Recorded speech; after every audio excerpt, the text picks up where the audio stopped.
അസ്സലാമു അലൈക്കും. സൈനു കിച്ചണിലേക്ക് എല്ലാവർക്കും സ്വാഗതം.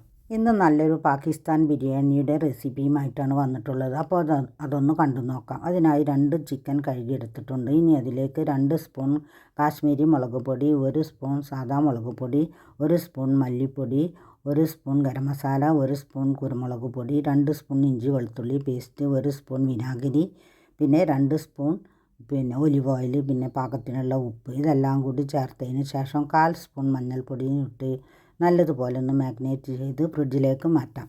സമയമുണ്ടെങ്കിൽ 1 മണിക്കൂർ വെക്കാം. ഇനി ഇതാ ഒരു ബിരിയാണി പോട്ട് വെച്ച് അതിലേക്ക് 4 സ്പൂൺ ഓയിൽ ഒഴിച്ചതിന് ശേഷം കുറച്ച് സ്പൈസസ് ഇട്ട് കൊടുക്കാം. സ്പൈസസ് കുരുമുളക്, അതുപോലെ തന്നെ നല്ല ജീരകം, ഒരു ബേ ലീഫ്, പിന്നെ ഒരു നക്ഷത്രം പോലെയുള്ളതുണ്ടല്ലോ, അതും കൂടി ഇട്ട് നല്ലതുപോലെ പൊട്ടി വരുമ്പോൾ നമ്മൾ മാറ്റി വെച്ച ചിക്കൻ ഇതിലേക്കിട്ട് നല്ലതുപോലെ ഒന്ന് ഫ്രൈ ചെയ്തെടുക്കാം. ഇതിൻ്റെ കൂടെ തന്നെ കറാമ്പൂവും കൂടി ഇട്ട് കൊടുക്കുന്നുണ്ട്. ചിക്കൻ ഫ്രൈ ചെയ്യുമ്പോൾ 2 സ്പൂൺ നെയ്യും കൂടി ഇട്ട് കൊടുക്കാം. അത് നല്ലൊരു ടേസ്റ്റാണല്ലോ. ഇനി ഒരു കുക്കറിലേക്ക് 4 സവാള കട്ട് ചെയ്തത്, 4 വലിയ തക്കാളി, ഒരു 5-6 പച്ചമുളക്, പിന്നെ പാകത്തിനുള്ള ഉപ്പ്, ഇവയെല്ലാം കൂടി ഇട്ടതിന് ശേഷം നമുക്ക് കുക്കർ അടച്ച് ഒരു 4 വിസിൽ വരെ ഇതൊന്ന് കുക്ക് ചെയ്തെടുക്കാം. ഈ ചിക്കൻ ഫ്രൈ ചെയ്യുമ്പോൾ നല്ലൊരു മണമുണ്ട് കേട്ടോ. കാരണം ഒരുപാട് സ്പൈസസിൽ കിടന്നിട്ടാണല്ലോ ഈ ചിക്കൻ ഫ്രൈ ആവുന്നത്. ചിക്കൻ വെന്ത് കിട്ടുന്ന സമയം കൊണ്ട് നമുക്ക് ഇതിലേക്കുള്ള ചോറ് റെഡിയാക്കാനായി ഒരു ചെമ്പിലേക്ക് ഞാൻ വെള്ളം തിളപ്പിച്ച് ഒഴിച്ച് കൊടുത്തിട്ടുണ്ട്. ഇനി അതിലേക്കുള്ള പാകത്തിനുള്ള ഉപ്പും കുറച്ച് സ്പൈസസും കൂടി ഇട്ട് കൊടുക്കാം. ഇതിൻ്റെ കൂടെ തന്നെ ഒരു 2 സ്പൂൺ അയമോദകം കൂടി ഇട്ട് കൊടുക്കുന്നുണ്ട്. പിന്നെ അതാ ഞാൻ ഈ അരി ഇവിടെ കഴുകി വെച്ചിട്ടുണ്ട്. 1.5 കിലോ അരിയാണ് കേട്ടോ ഞാൻ എടുത്തിട്ടുള്ളത്. ഈ അരി ചെറിയ അരിയാണ് കൈമ. പക്ഷേ ഈ ബിരിയാണിക്ക് നമുക്ക് കുറച്ചും കൂടി നീളമുള്ള അരിയാണ് നല്ലത്.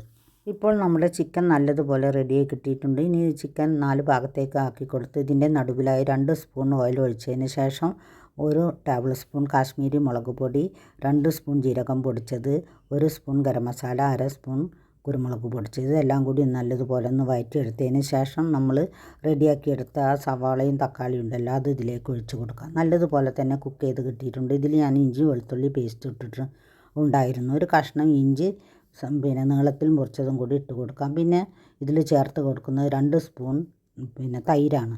ഇപ്പോൾ നല്ലതുപോലെ റെഡിയായി വന്നപ്പോൾ പകുതി ചിക്കൻ ഞാൻ കോരി മാറ്റി ഇതിൻ്റെ മുകളിലായി നമുക്ക് റൈസ് ഇട്ട് കൊടുക്കാം.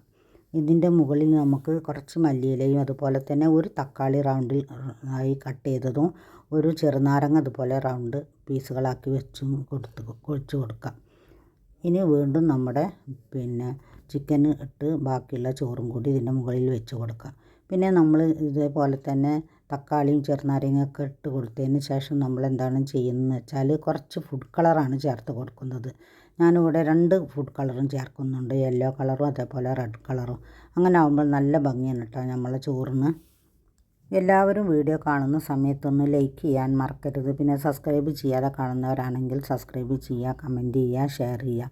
നല്ലൊരു അടിപൊളി ബിരിയാണി തന്നെ ആയിരുന്നു കേട്ടോ പാകിസ്ഥാൻ ബിരിയാണി. ഞാൻ ആദ്യമായിട്ടാണ് ഇങ്ങനെ ബിരിയാണി ഉണ്ടാക്കുന്നത്. നല്ല ടേസ്റ്റായിരുന്നു കഴിക്കാൻ. അന്ന് മോള് വന്ന ദിവസമാണ്, ബർത്ത്ഡേ കഴിഞ്ഞിട്ട് വന്നു എന്ന് പറഞ്ഞില്ല, അന്നത്തെ ദിവസത്തെ വീഡിയോ ആണ് കേട്ടോ. നല്ല ഒരു അടിപൊളി ബിരിയാണി തന്നെയായിരുന്നു. അപ്പോൾ ഇതുപോലെ ഉണ്ടാക്കാത്തവരാണെങ്കിൽ ഉണ്ടാക്കി നോക്കുക. നല്ല ടേസ്റ്റാണ് കഴിക്കാൻ. നിങ്ങൾക്ക് കാണുമ്പോൾ തന്നെ മനസ്സിലാവുമല്ലോ, അടിപൊളി ബിരിയാണി തന്നെയായിരുന്നു. ഈ ബിരിയാണി കഴിക്കുമ്പോൾ നല്ലൊരു ടേസ്റ്റാണ് കേട്ടോ. കാരണം നമ്മൾ ഒരുപാട് ബിരിയാണി ഉണ്ടാക്കുന്നതാണല്ലോ, ഹൈദരാബാദി ബിരിയാണി, ബീഫ് ബിരിയാണി, ചിക്കൻ ബിരിയാണി അങ്ങനെ. പക്ഷേ ഇതിനൊരു വെറൈറ്റി ടേസ്റ്റാണ്. നമ്മൾ കഴിച്ച് നോക്കുമ്പോൾ തന്നെ അതിൻ്റെ ടേസ്റ്റ് പറയാൻ പറ്റുള്ളൂ. ഞാൻ ഉണ്ടാക്കിയിട്ട് ഞാൻ തന്നെ പറയാമെന്നല്ല കേട്ടോ, അടിപൊളി ടേസ്റ്റ് തന്നെയായിരുന്നു. ഇവിടെ മോൾക്കും മക്കൾക്കും എല്ലാവർക്കും നല്ല ഇഷ്ടമായി. പിന്നെ നമുക്ക് കഴിക്കുമ്പോൾ ഒരു മടുപ്പും തോന്നുന്നില്ല. പിന്നെ നമുക്ക് അധികം പണിയില്ല, കാരണം ഒരുപാട് സവാള വഴറ്റിയിട്ടൊന്നും നിൽക്കണ്ടല്ലോ. അപ്പോൾ എല്ലാവരും ഉണ്ടാക്കാത്തവരാണെങ്കിൽ ഇതുപോലെ ട്രൈ ചെയ്ത് നോക്കുക. നമ്മളെ കയ്യിലുള്ളത് മാത്രം മതിയല്ലോ ഉണ്ടാക്കാൻ. പിന്നെ അതിൻ്റെ കൂടെ സാലഡ്, ചമ്മന്തി ഇവിടെ നിർബന്ധമാണ്, അച്ചാർ, അങ്ങനെ എല്ലാം ഉണ്ടായിരുന്നു. അടിപൊളി ടേസ്റ്റ് തന്നെയായിരുന്നു. അപ്പോൾ നാളെ ഇനി നല്ലൊരു വീഡിയോയുമായി കാണുന്നത് വരെ താങ്ക് യു ഫോർ വാച്ചിങ്.